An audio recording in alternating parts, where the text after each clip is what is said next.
ये व्यक्ति चारपाई से उठा और दरवाजे पर आकर के उसने टकटकी लगाकर उन लोगों को देखा जो लोग जंगल की तरफ जा रहे थे।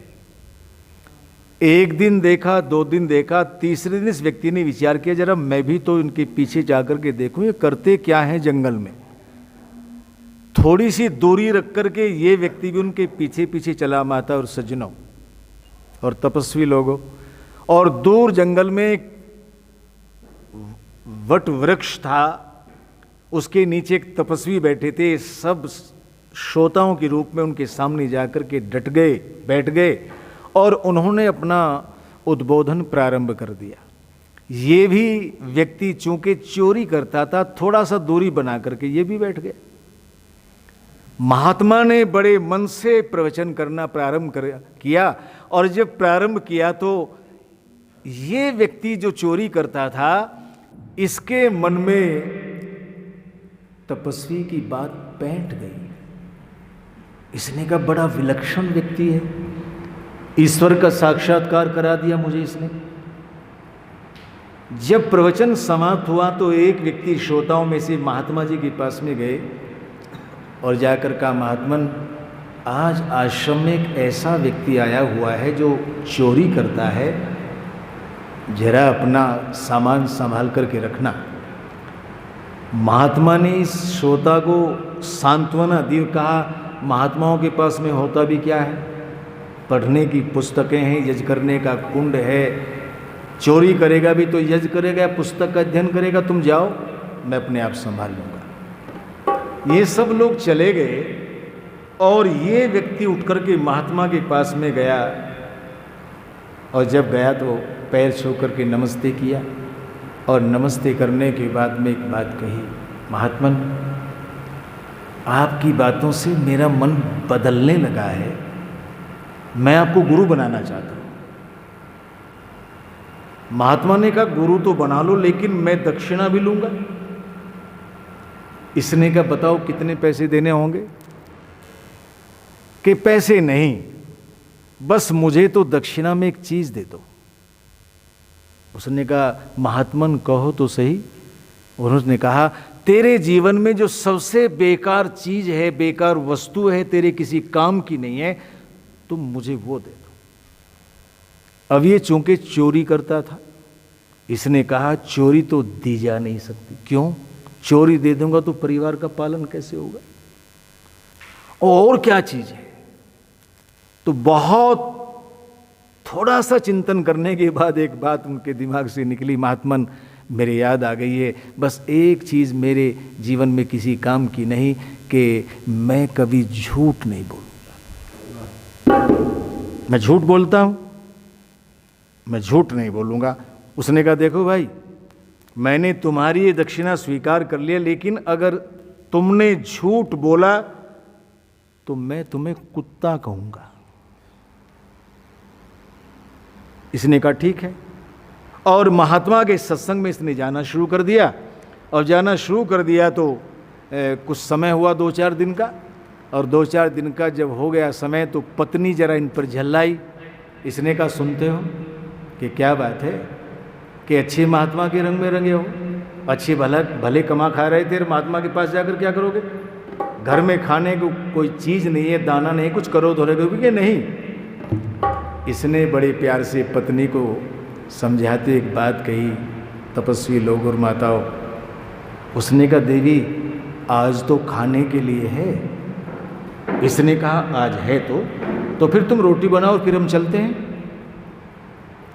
देवी ने रोटी बनाई, इसने अपना थैला उठाया, उसमें कुछ दीवार तोड़ने के औजार रखे, कंधे पर थैला रखकर एक नज़दीक रियासत थी, राजा के यहाँ पर चोरी करने का कार्यक्रम बना दिया।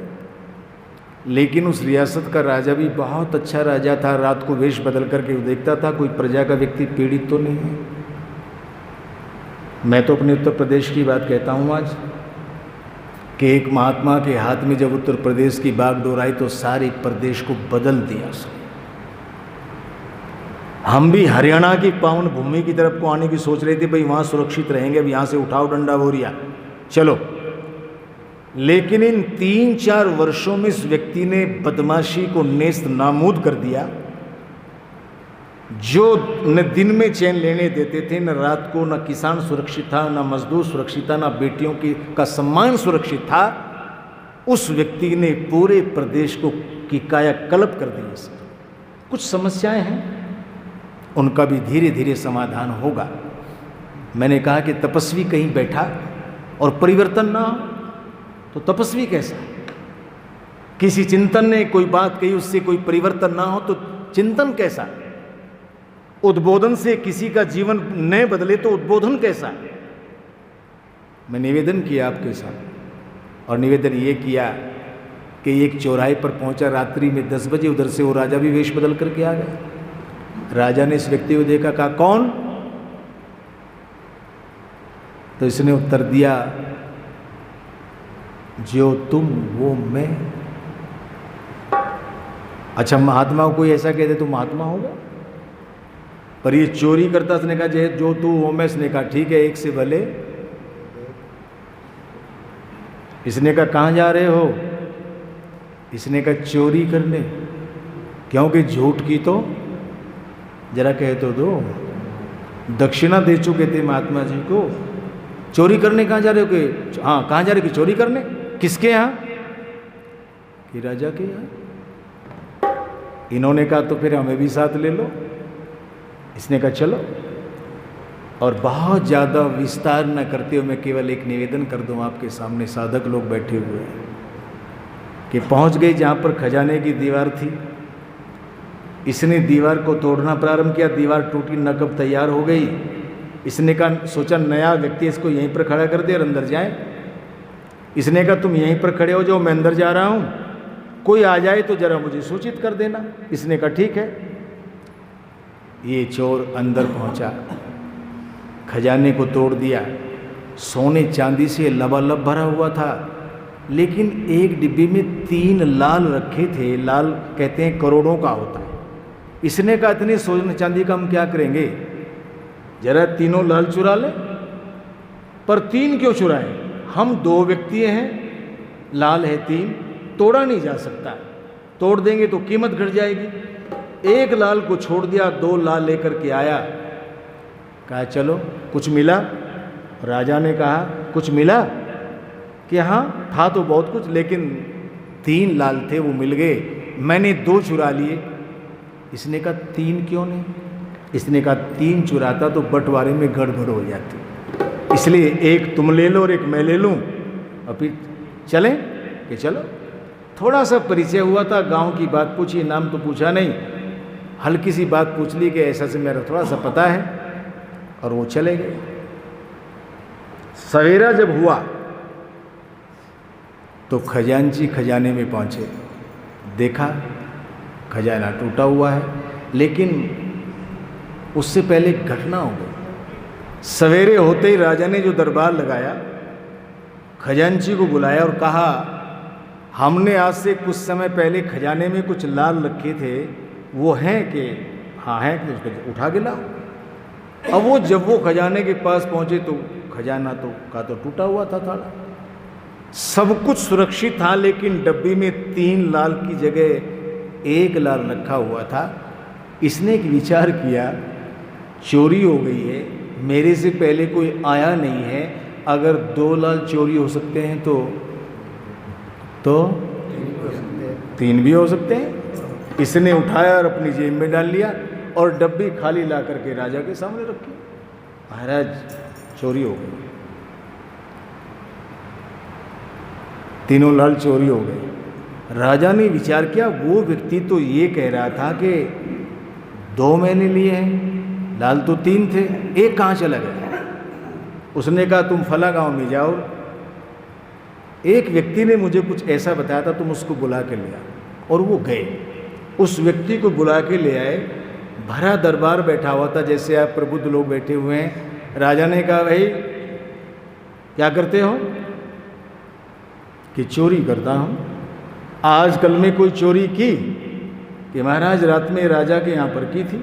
अब पहचान तो रात में सका ना, ये वही है व्यक्ति है जो मेरे साथ में था। उसने कहा राजा के यहाँ की थी, क्या मिला था? कि खजाने में सब कुछ था, लेकिन 3 लालों में से मैंने 2 लाल चुराए थे, क्योंकि चोरी करने वाले हम 2 व्यक्ति थे। एक लाल तोड़ा नहीं जा सकता था। इसने कहा वो लाल तुम्हारे पास में है? कि हाँ है। और अपने पास से निकाल करके उसने वो लाल राजा के सामने बढ़ा दिया। राजा ने इसकी तरफ को देखकर कहा, कैसे गजब के आदमी हो, चोरी करते हो और सत्य बोलते हो, बड़ी अजीब आदमी हो। इसने कहा बात यह है राजन कि चोरी तो मेरा पेशा है, मैं उसको छोड़ नहीं सकता, मेरे परिवार का पालन उससे होता है, और झूठ मैं बोल नहीं सकता क्योंकि मैंने वो महात्मा को दक्षिणा में दे रखा है। राजा ने जब इतनी निष्पक्षता सुनी तो एक बात कही, एक बात मैं तुमसे कहना चाहता हूँ। उसने कहा जी क्या? कि झूठ तुमने महात्मा को दे दिया है, चोरी तुम छोड़ नहीं सकते। अगर इन 2 बुराइयों के अलग कोई और बुराई तुम्हारे में है तो मैं तुमसे लेना चाहता हूँ, वो तुम मुझे दे दो और मेरे खजाने के खजांची बन जाओ। इतना निष्पक्ष व्यक्ति, इतना ईमानदार व्यक्ति, इतना चरित्रवान व्यक्ति, इतना सत्य व्यक्ति मैंने आज तक देखा नहीं। और जो खजांची सामने खड़ा था उसने कहा वो जो 3रा लाल है ना, वो तुमने चोरी किया है। देश का नाम लेकर के, समाज का नाम लेकर के तुमने राज्य को जो नुकसान पहुंचाया है, मैं तुम्हें इस पद से अलग करता हूं, क्योंकि तुम्हारे जैसे चोर व्यक्ति का ऐसे सत्य के पद पर प्रतिष्ठित होना वो राज्य के लिए भी हानिकारक है और प्रजा के लिए भी हानिकारक है। इसलिए पूज्य स्वामी जी आपके सामने के निवेदन कर रहे थे, अगर व्यक्ति अपने यश को जिंदा रखना चाहता है तो वो अपने जीवन में अच्छे कार्य करे, अगर वो अपने जीवन में कीर्ति चाहता है तो अच्छे कार्यों में वो दान दे। जब हम ऐसा करेंगे तो मैं समझता हूँ एक अच्छे इंसान नहीं बल्कि अच्छे देवता बन जाएंगे, अच्छे मानव बन जाएंगे। साथियों, इस वीडियो को ज़्यादा से ज़्यादा लाइक करें, कमेंट करें, शेयर करें और चैनल को सब्सक्राइब करना ना भूलें।